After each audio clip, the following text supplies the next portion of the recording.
apa yang mereka dapat lakukan untuk menjaga diri mereka ataupun gimana respon mereka ketika mereka tuh dibullying gitu. Ini kriminal, jadi memang harus sampai kepada pihak yang berwajib. Ya, kalau saya sih ya pernah membuli. Ya udah, ini anak-anak baru kita bully nih gitu kan. Penyebab bullying itu bermacam-macam nih. Salah satunya dia mau cari popularitas, mungkin kalau anak-anak sekolahan atau di kampus gitu. Orang tua tanpa sadar sudah membuli anaknya dengan berkata anaknya bodoh lah. Kalau saya pribadi sih membulinya secara intimidasi dengan perkataan sih. Sendirian, diem-diem aja gitu. Nah, akhirnya itu kayak jadi sasaran empuk untuk membuli. Kita juga harus menyampaikan bahwa bahaya sekali tindakan bullying ini. Saya mengambil kesimpulan untuk ya belajar untuk tidak membuli, walaupun di masa lalu saya pernah dibully.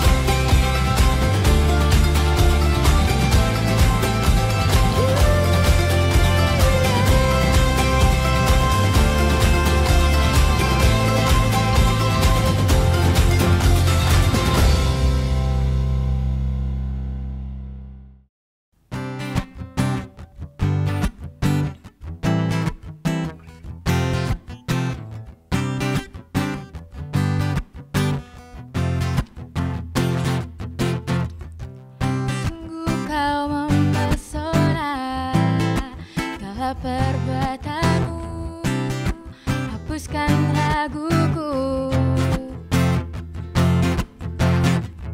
kau buktikan kasihmu mati bagiku, hapuskan dosaku, kau ubahkan hidupku, semua menjadi baru. Sekarang ku bersuka di dalam-Mu, Yesusku. Kau jagai hidupku, melangkah di jalan-Mu, sampai ku terima mahkota kehidupanku. Oh, oh, oh, oh. Shalalala.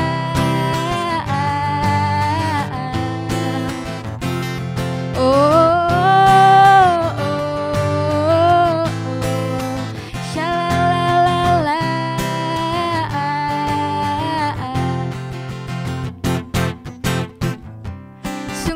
Kau mempesona dalam perbuatanmu, hapuskan raguku,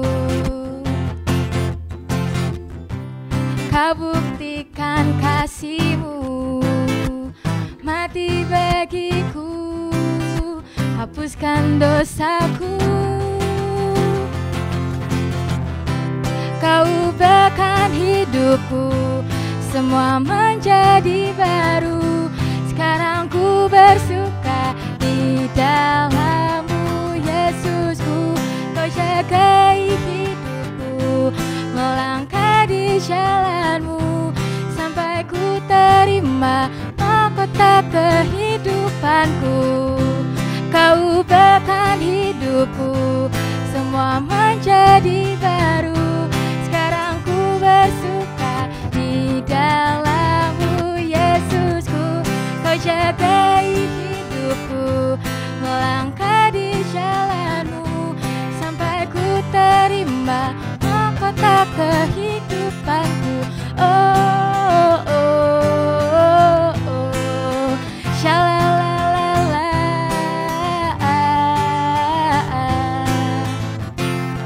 Oh, oh, oh, oh. Shalalala. Mahkota kehidupanku.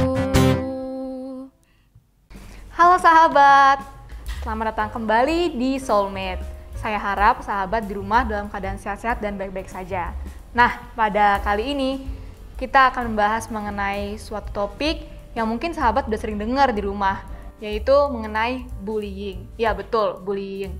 Berdasarkan apa yang saya baca, pelaku pembullying itu bisa bermacam-macam penyebabnya. Mungkin karena mencari popularitas, ataupun mau balas dendam, ataupun payback, dan mungkin juga karena dia mempunyai masalah dengan keluarganya di rumah.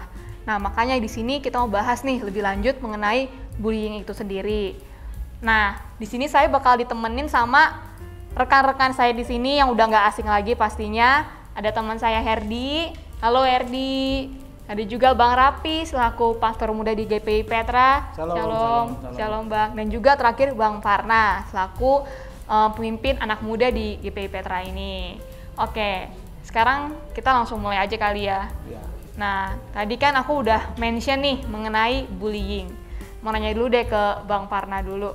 Bang Farna pernah nggak sih ngebully orang? Jujur ya Bang? Ya, kalau saya sih ya pernah membuli. Karena memang saya juga pernah dibully gitu. Makanya ada timbal balik nih, jadi bully orang gitu. Jadi kayak mau balas dendam gitu? Betul. Contoh bullyingnya seperti apa tuh yang pernah dilakuin? Kalau saya pribadi sih membulinya secara intimidasi dengan perkataan sih. Contoh memperkatakan fisik, kamu gendut, terus kamu kurus, seperti itu. Oke. Ngejek lah ya. Iya. Kalau Herdi pernah bully seseorang? Bully nggak pernah sih, dibully juga nggak pernah karena temenan sama yang bully. Jadi kalau misalnya tipsnya ya, kalau misalnya nggak mau dibully temenan sama yang bully, tapi nggak usah ikutan bully. Oh gitu, boleh. Oke, kalau gitu saya mau nanya nih ke Bang Rapi. Kira-kira tadi kan aku bilang kalau penyebab bullying itu bermacam-macam nih. Salah satunya dia mau cari popularitas, mungkin kalau anak-anak sekolahan atau di kampus gitu. Atau dia mau balas dendam, payback. Contohnya mungkin kalau zaman dulu tuh di ospek gitu ya, karena dulu dia diperlakukan semena-mena sama kakak tingkatnya, dia jadi saat adik tingkatnya masuk, mereka juga memperlakukan yang sama. Ataupun yang terakhir, bisa juga dia punya masalah di rumah, misalnya dia nggak diperhatikan sehingga jadi dia pengen jadi pusat perhatian. Nah, sebenarnya kalau dari Alkitab sendiri, pernah nggak ada kisah mengenai bullying itu sendiri? Di Alkitab mungkin bisa kita lihat contoh kisah Yefta ya. Yefta ini terlahir sebagai anak yang kurang sah atau anak haram istilahnya. Nah, karena pembagian warisan, akhirnya saudara-saudaranya mengusir dia dari rumah karena dianggap anak haram, ya kan? Nah, tapi setelah dia keluar dari rumah, dia menjadi pemimpin para pemberontak gitu. Jadi itulah mungkin akibat ketertolakan di rumah, jadi dia lampiaskan di luar dan menjadi gerombolan-gerombolan pemberontak. Itulah Yefta. Berarti dari sakit hati mungkin gara-gara bully, jadi kedepannya mungkin bisa jadi pemberontak gitu ya Bang? Iya, untuk melampiaskan dendam tadi ya dia bisa menyakiti orang lain dengan karena dari pengalaman aku juga memang beberapa orang yang ngebully itu pasti karena mereka pernah dibully dulu sebelumnya dan kayak mereka nggak mau kalah nih. Suatu saat dia udah misalnya di sekolah dia udah jadi senior di sekolah itu, ya dia mau payback kayak ya udah ini anak-anak baru kita bully nih gitu kan, kalau dia udah punya kekuatan. Biasanya sih kayak gitu. Berarti kalau tadi kan Yefta tadi itu dia lebih karena balas dendam, karena dia diperlakukan seperti itu. Terus kalau seandainya karena dia emang mau mencari popularitas atau mungkin pengen diperhatiin aja gitu, cari perhatian, itu kira-kira gimana supaya orang-orang yang seperti itu bisa dipulihkan dan dikembalikan ke jalan yang benar gitu, supaya mereka itu sadar kalau itu nggak baik gitu Bang. Iya, jadi yang pertama memang kita harus menyampaikan bahwa semua bentuk bullying adalah tidak baik dan tidak benar dan merupakan dosa gitu kan. Kenapa? Karena kita menyakiti sesama kita gitu. Alkitab justru menyuruh mengasihi sesama. Bukan hanya sesama, bahkan musuh pun harus kita kasihi, musuh pun harus kita berkati, apalagi sesama kan gitu. Nah, dari sisi situ kita harus tekankan. Namun juga kita juga harus menyampaikan bahwa bahaya sekali tindakan bullying ini, karena orang yang dibully itu bisa sampai bunuh diri juga kalau dia terus diintimidasi, dia kan, nah, bisa akhirnya bunuh diri. Atau mungkin kalau tindakan bullyingnya itu sampai kepada menyakiti secara fisik, dipukul dan lain sebagainya, itu kan dampaknya sangat negatif banget, baik kepada yang membuli dan sebenarnya juga kepada orang yang membuli gitu ya. Nah, jadi kita harus mengedukasi mereka, kita harus menyampaikan hal ini kepada mereka. Kemudian dari sisi firman Tuhannya supaya mereka juga pulih tadi ya, khususnya bagian dari di area keberhargaan ya, kita harus menyampaikan bahwa ketika mereka ada di dalam Kristus, mereka sudah sangat berharga gitu. Jadi nggak perlu mencari dari Nggak siapapun. perlu cari Cari nama. popularitas gitu, karena keberhargaan dari dunia itu kan palsu gitu kan. Kalau misalnya kita ada di posisi puncak, misalnya kita berkuasa, ya orang bisa menghargai kita. Nah, di saat kita sudah nggak berkuasa, belum tentu orang masih menghargai kita, ya kan? Artinya penghargaan dari luar itu nggak kekal, nggak selamanya. Sementara gitu. Iya, betul, sementara. Nah, sementara kalau di dalam Kristus, Tuhan berkata bahwa engkau berharga di mataku. Engkau istimewa dan spesial di mataku. Nah, kebenaran-kebenaran firman ini yang harus kita tanamkan kepada mereka gitu, bahwa di mata Tuhan saya sudah berharga. Jadi mereka tidak perlu cari penghargaan di luar. Jadi emang dari dalam dirinya harus dipulihkan terlebih Betul, dahulu, baru betul. nanti mungkin bisa ke reflect ke perlakuannya. Betul, betul. Saya mau nanya ke Bang Parna dulu nih. Bang Parna kan selaku pemimpin anak-anak muda yang di sini, ada nggak sih program atau cara apa yang Bang Parna sama tim lakukan itu untuk mencegah adanya bullying di lingkungan anak muda yang Bang Parna bina ini? Kalau untuk secara program sih belum. Paling sih ya kita sampaikan kepada kelompok-kelompok. Jadi di kita itu ada namanya kelompok seperti komsel gitulah. Nah, ya paling di situ sih kita sampaikan ke mereka ya supaya untuk tidak membuli sesama yang lain atau menghindari kata-kata intimidasi seperti itu. Itu sih yang kita lakukan gitu. Kalau Mungkin saya bisa tambahkan Iya. ya, yang Parna ya, bahwa bukan hanya di pelayanan anak mudanya sih, jadi di pelayanan kita secara keseluruhan termasuk anak-anak, bahwa semuanya kita punya program dan kita punya staf khusus, kita sebut namanya staf perlindungan anak. Keren Ya kan? namanya. Gitu, ya, jadi Jadi kita kayak panggil superhero dia- gitu, Bang. Kita panggil dia Bapak SPA, staf perlindungan anak kan gitu.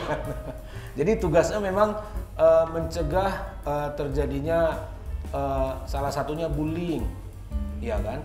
Bukan hanya mencegah tapi juga melindungi orang-orang yang korban bullying ini. Jadi staf ini harus turun dan mereka sudah diperlengkapi dengan training-training begitu rupa supaya baik orang yang menjadi korban itu betul-betul bisa direkovery. Tapi sejauh ini dari staf perlindungan anak ini udah dapat kasus yang bisa dicegah nggak, Bang? Ya, sudah banyak kasus sih yang mereka sudah tangani ya. Cuman kan karena ini mereka sudah di training bahwa kasus-kasus ini nggak boleh diekspos gitu. Ya. berarti mungkin ini kan bisa jadi suatu pembelajaran juga ya. Tadi kan ada kasus seperti itu. Biasanya gimana si program perlindungan anak ini memulihkan si pembullying dan juga yang dibully gitu? Dengan cara apa sih rekonsiliasi lah, didamaikan dan membuli bertobat, yang dibully juga mau memaafkan gitu. Biasanya apa yang kalian lakukan di program ini? Ya, biasanya sih yang pasti kan harus masuk dari sisi firman Tuhannya ya. Karena memang sumber pengampunan itu kan hanya kita dapat dari kebenaran firman sehingga kita bisa mengampuni. Nah, masuk dari situ. Kemudian juga tidak selamanya rekonsiliasi. Misalnya gini, maksud saya gini, kalau bullying itu udah sifatnya sampai kepada kekerasan, cara mencegahnya itu udah harus memang dilaporkan kepada pihak yang berwajib gitu. Setegas itu berarti? Iya, karena memang ini kan perilaku yang tidak biasa, ini kriminal gitu loh. Ini kriminal, jadi memang harus sampai kepada pihak yang berwajib. Karena ada kasus tertentu yang didamaikan misalnya, nanti berulang lagi gitu, berulang lagi sampai kepada kekerasan fisik yang sangat menyakitkan. Jadi mau nggak mau ya harus dilapor kepada pihak yang Berarti kalau hanya sebatas verbal itu nggak perlu dilaporin atau gimana, Bang? Bolehkah direkonsiliasi mereka? yang pasti step pertama rekonsiliasi dulu ya dari kedua pihak ya. Tapi harus tetap diperhatikan apakah pelaku pembullying ini masih melakukan hal yang sama gitu. Nah ini yang perlu dijaga kan. Kalau Bang Farna sendiri tadi kan katanya pernah ngebully nih dulu. Kenapa sih akhirnya bisa dipulihkan, nggak melakukan hal-hal intimidasi orang? Kenapa, apa yang membuat Bang Farna tuh mau bertobat? Mungkin biar orang-orang di luar sana yang mau bertobat juga ada pencerahan gitu. Kalau saya sih ya menyadari sih ya, orang yang dibully itu ya rasanya sakit ya, walaupun memang secara fisik dia nggak melakukan kekerasan ya. Waktu itu saya memang nggak melakukan kekerasan, tapi ya saya pendam ya. Ternyata itu menimbulkan sakit hati gitu. Nah sehingga ya disadarkan bahwa kalau kita membuli ya rasanya sakit. Jadi apa yang saya rasakan seperti itu. Jadi saya mengambil kesimpulan untuk ya belajar untuk tidak membuli, walaupun di masa lalu saya pernah dibully, saya pernah diintimidasi seperti itu. Nah jadi ya mulai dari diri saya sendiri untuk berhenti membuli orang, supaya orang juga tidak membuli kembali seperti itu. Sebenarnya perilaku bullying ini kan bukan hanya terjadi di lingkungan sekolah atau kampus, soalnya di rumah juga terjadi gitu. Artinya contohnya gimana tuh Bang? Seringkali orang tua tanpa sadar sudah membuli anaknya dengan berkata anaknya bodoh lah, kata-kata negatif lah, itu sudah masuk kategori membullying sebenarnya gitu. Mungkin karena ada beberapa anak yang sering dibully di rumah, nggak bisa balas ke orang tua, mungkin bisa jadi pemicu nggak sih Bang kalau dia akhirnya ngebully temannya sendiri? Ya bisa saja, bisa. Dan kebanyakan sih kalau dari pengalaman aku tuh yang kena bully biasanya beberapa teman-teman kita nggak niat bully, tapi kayak ngeliat kelakuannya dia, ngeliat dia mungkin nggak mau bergaul, kayak mengucilkan diri sendirian, diem-diem aja gitu. Nah akhirnya itu kayak jadi sasaran empuk untuk ngebully. Sebenarnya kalau misalnya dari yang aku lihat kayaknya lebih baik kita tuh jadi pede aja, maksudnya ya berteman dengan semua orang, mau yang baik mau yang buruk. Jadi kalau kayak tadi aku itu nggak dibully karena temenan sama mereka. Bisa jadi kalau misalnya aku diem-diem aja gitu, duduk di pinggiran, akhirnya ya dikata-katain juga mungkin ya. Apa yang Bang Rapi ingin sampaikan buat orang-orang yang di luar sana yang mereka menjadi korban bullying itu supaya mereka bisa menjaga diri mereka, apa yang mereka dapat lakukan untuk menjaga diri mereka ataupun gimana respon mereka ketika mereka tuh dibullying gitu? Ya, yang pertama harus berespon positif terhadap perilaku negatif di luar ya, atau yang datang kepada dia. Maksud saya gini, dia harus jaga hati ya, dia harus kuat menghadapi itu semua, dan tentunya juga memang harus melaporkan tindakan bullying ini ya. Takutnya bisa saja dia kuat tapi orang lain bisa jadi korban kalau dibiarkan, ya kan? Jadi memang tindakan bullying harus dilaporkan kepada pihak yang berwajib, misalnya kepada guru kah kalau di sekolah, atau kepada orang tua, supaya tidak terjadi peristiwa bullying gitu. Tapi biasanya kalau yang ngadu malah tambah kena bullying sih Bang. Kayak misalnya mereka mengadu ke gurunya gitu, ntar ya ngadu gitu gitu Tukang Bang. ngadu. Tukang ngadu. Ya itu memang jadi pihak sekolah misalnya atau yang menangani bullying ini betul-betul harus mencegah gitu dan memberi edukasi yang baik kepada para pelaku ini. Dan mungkin harus ada ketegasan sih Bang. Betul, karena harus kadang tegas sekali. ngadu, ditegur sedikit aja, terus ya itu anak yang ngadu bakal lebih kena bully lagi Bang. Iya, Ya. bisa. Oke, kalau gitu kita sekarang mau berdoa untuk yang sahabat-sahabat luar sana, entah mereka pernah membuli seorang ataupun mereka sebagai korban, supaya mereka bisa dipulihkan dan juga dapat menjaga hati mereka dan juga mengampuni mungkin orang-orang yang pernah membuli mereka. Oke, mari kita berdoa. Bapa di surga, dalam nama Tuhan Yesus Kristus, kami bersepakat berdoa buat rekan-rekan kami yang pernah atau sedang korban bullying. Tuhan, kami menyerahkan mereka dalam tangan-Mu. Biarlah Tuhan menguatkan hati mereka, Biarlah mereka menyadari bahwa ada seorang pribadi yang mengasihi mereka, yaitu Engkau Yesus Kristus Tuhan. Biarlah Tuhan mereka kuat, dan biarlah mereka juga berani menghadapi bullying ini Tuhan, sehingga mereka bisa pulih. Dan kami berdoa buat para pelaku bullying supaya Tuhan menyadarkan mereka bahwa perilaku atau perbuatan yang mereka lakukan ini merupakan dosa, merupakan kesalahan karena menyakiti banyak orang. Itu sebabnya Roh Kudus insafkan mereka, sadarkan mereka. Terima kasih Tuhan, biarlah diskusi kami malam ini bisa berdampak bagi banyak orang. Di dalam nama Tuhan Yesus kami bersyukur, kami berdoa, haleluya, haleluya, amin. Amin.